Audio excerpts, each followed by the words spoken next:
Self-government is about taking on responsibility for our own decision-making, like for how we manage our lands, how we manage our revenues. It's got aspects of creating laws for a community. I've described the treaty, going into treaty, as similar to the point where we move out of our parents' home. There's a point where we step out on our own, we take responsibilities for our own future. We might make mistakes somewhere along the way, but it's better than being dependent on, it's better than remaining dependent. We want economic independence, and we want to be self-sustaining people. We don't want to be wards of Canada anymore. We don't want to be dependent on the Indian Act, We want to be responsible for ourselves. And the only way we can be responsible for ourselves is by taking control of our resources. With the treaty now and being able to look after our own resources, it gives us more opportunity and jobs. Well, for me, is independence. I think really starting to rethink how we want to govern ourselves, I think, is a real big step in realizing that we've empowered ourselves not to be Indians anymore and wards of the state.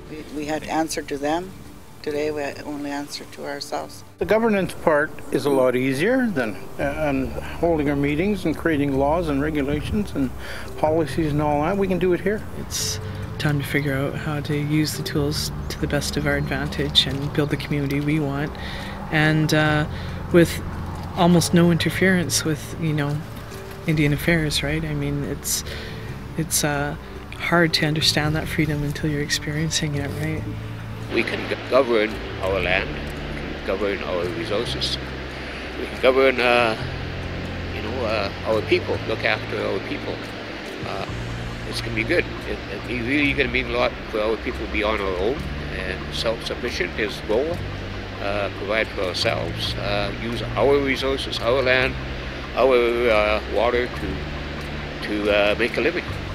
The treaty gives us the tools and the ability to choose the direction we want to go without having to go back and get approval through the old INAC system where things always had to be approved by them, and it created more of a stumbling block as far as I see.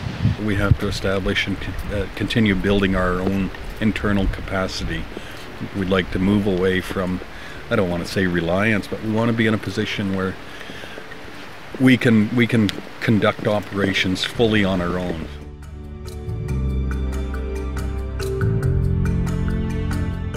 I mean, the biggest demand our community has right now is to support education and training for our people. So the challenge is getting our people to take those opportunities to train up for what's coming. It's been really busy. Yeah, for the legislature, it's been busy with training, and midway through the year we had an election, so we had more training for the new members. Right now we're working on training as many young people as we can. We have 6 of them on staff right now that we're their job really is to explain what's in the agreement in principle, learn everything they can about it, learn to explain it. They're going door to door, they're holding meetings, they're doing all of those things. We've got some resourceful young people coming up and have showed signs of leadership and wanting to work, and I hope they do well in life. This treaty is one part of it, but they got to, do the best on their own. It's for them. This treaty is for the young people. So we're still making community engagement and participation a huge focus. We need all of our community contributing to sort of to make our future for us, instead of having the legacy of what was dictated to us. It's our chance now to build the community we want. So I think we all have a part to play in that.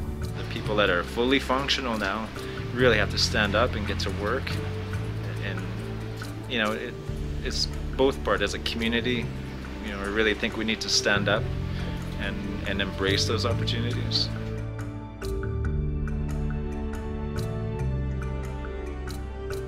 We may live in a modern world, but we still are bound by our culture and our history, and it's trying to find that balance today. And I think treaty is a process that is good for First Nations people because, like I said, it's going to be designed by our own people, by ourselves. And if we want to make it work, we all have to be involved. We all have to get informed. And we all have to work towards that common vision, that common goal. People are beginning to look at what they can do as opposed to what the Band Council can do.